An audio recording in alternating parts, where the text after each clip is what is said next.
This is a tutorial on how to use the new safety planning guide.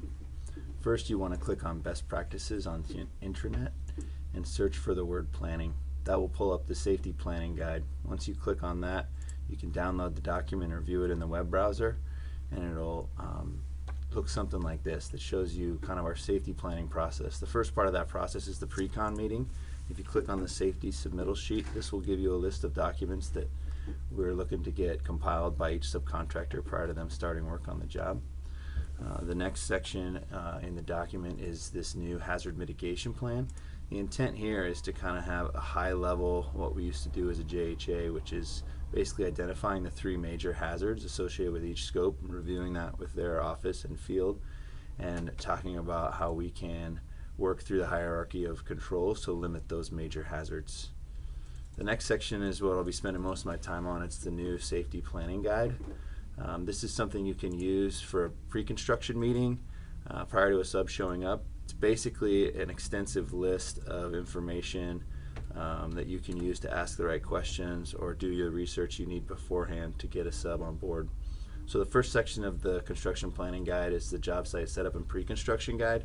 This is for anybody doing site setup, looking at logistics overall, figuring out where to put a crane, what kind of mock-ups need to be included, and when you're reviewing your bid documents, it's a great way for you to kind of understand what things need to be included in your pre-construction effort. The second section is your trade planning guides, and this is where an individual trade has a list of, like I said before, questions and kind of things for you to be thinking about in order to plan properly for each scope.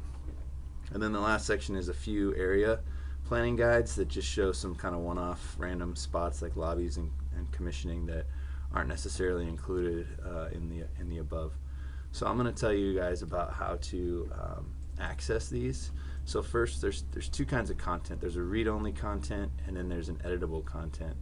So first, for the read-only content, you click on any one of the green hourglasses, and that pulls up the planning guide as a view-only document.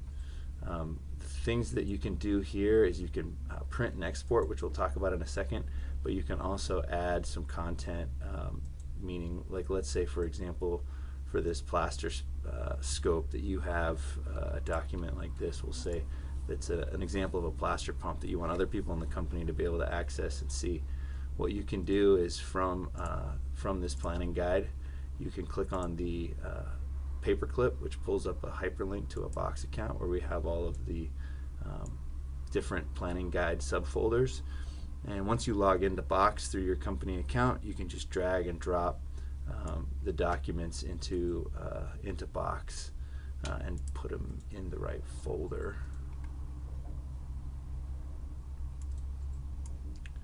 Like that. Okay. So once that's done, anybody in the company who clicks on this will be able to see the documents that you've uploaded, including any other existing documents. The second way to access the information is through an editable format. So if you click on the blue checkbox by any one of these, so again, if we go back to plaster and we click on that, that'll pull it up in Smartsheet itself, and you'll be able to edit content. Here you'll be able to take a row and add information that you want for the different scope of work. You'll be able to save that, and then again, anybody in the company will be able to see edits that you've made. So if you see a misspelling, you could fix it, or you can again add content through Box again, or add new lines and rows in here to contribute to the cause. The big point of all of this is to be able to have kind of an open source document that everybody can add to be able to share their information. One of the ways to print the information is if you're from the view only mode or the editable mode. You click print, make sure all of the options that you want are selected, and then hit OK, and that will generate a PDF that you can then send to a printer and use for your meetings when you're sitting down with the sub.